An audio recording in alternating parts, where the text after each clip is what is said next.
የሐዋሳ ኢንዱስትሪያል ፓርክ ከተሰራ በኋላ ከሞጆ ሐዋሳ ቶል ሮድ ተሰርቷል። ሃይዌይ የተሰራ ነው፣ አላለቀም። በብድር ነው። 700+ ሚሊዮን ዶላር የፈጀ ሀብት ነው። ከሞጆ ሐዋሳ 200 ፕላስ የሚሆን ኪሎ ሜትር። አሁን ዝም ብለህ በሌማን እንደ መንግስት እንደ ግለሰብ ነው ማወራ። ከሞጆ ሐዋሳም ከሐዋሳ ሞያሌም ከሐዋሳ ሶዶም ከሐዋሳ አርባ ምንጭም ያስፈልጋል መንገድ፣ ጥያቄ የለውም። በቂ መንገድ የለንም። ግን ከሞጆ ሐዋሳ የሰራነውን ሃይዌይ ከአዳማ አዋሽ ሰርተን ቢሆን ኖሮ አሁን ከአዳማ አዋሽ የምንሰራውን ከአዋሽ መይሶ አድርገነው ቢሆን ከዚህ ድሬዳዋ ወይም ከዚህ ጅቡቲ ሃይዌይ ቢገናኝ ኖሮ ለኢትዮጵያ ኢኮኖሚ ምን ማለት እንደሆነ አስበው። 700 ሚሊዮን ዶላር በብድር በእኛ አይደለም በብድር ከሞጆ ሐዋሳ የሰራነው ሃይዌይ ለሚቀጥሉት 30-40 ዓመታት ዕዳው መመለስ አይችልም።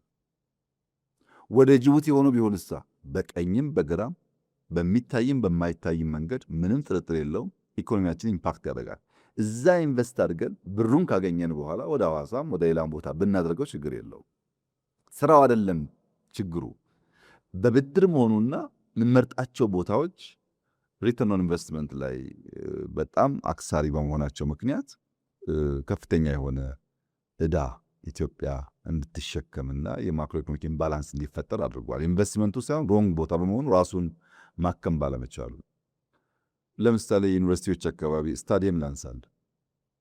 በመጀመሪያ ዩኒቨርሲቲዎች ራሳቸው ዩኒቨርሲቲን ልክ እንደ ሃይ ስኩል በየዞኑ መበተን ቅድም እንዳልኩ አዝማሚያን ትሬንድን ካለማየት ካለማጥናት ይመጣ ችግር ነው። ዩኒቨርሲቲ ምንም ጥርጥር የለውም የዛሬ 30-40 ዓመት ሟቾች ናቸው። የዛሬ 30-40 ዓመት ዩኒቨርሲቲ የሚሰለፍ ሰው አታገኝም። ዩኒቨርሲቲ 4 ዓመት 5 ዓመት የምትማረውን ትምህርት በ6 ወር በ3 ወር ቤት መማር ትችላለህ። ምንም ጥርጥር የለውም። የትሬንዱ እንደሱ የሚያሳየው 4.0 የሚያሳየው እንደዛ ነው።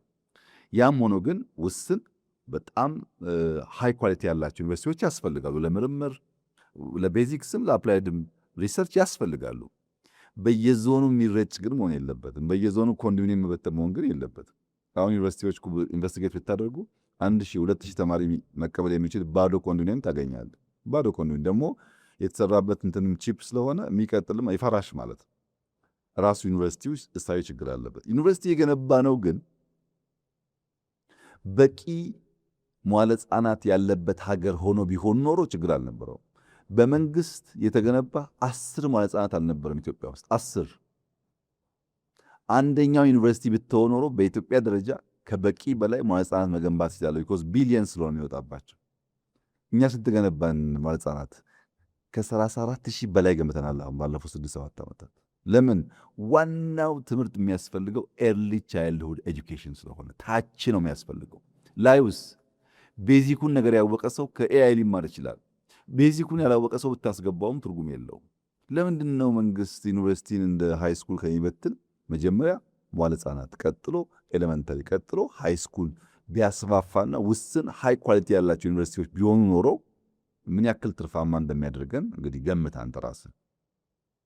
ኤሌመንተሪ አሁንም ገና በጣም ብዙ ይቀረናል። ሃይ ስኩል አሁንም ገና በጣም ብዙ ይቀረናል።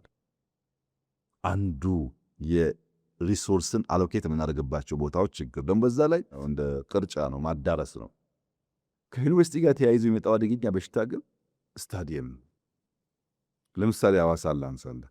የሐዋሳ ከተማ ስታዲየም ብሎ የሆነ አጥራጥሯል። የሐዋሳ ዩኒቨርሲቲ ስታዲየም ብሎ የሆነ አጥራጥሯል።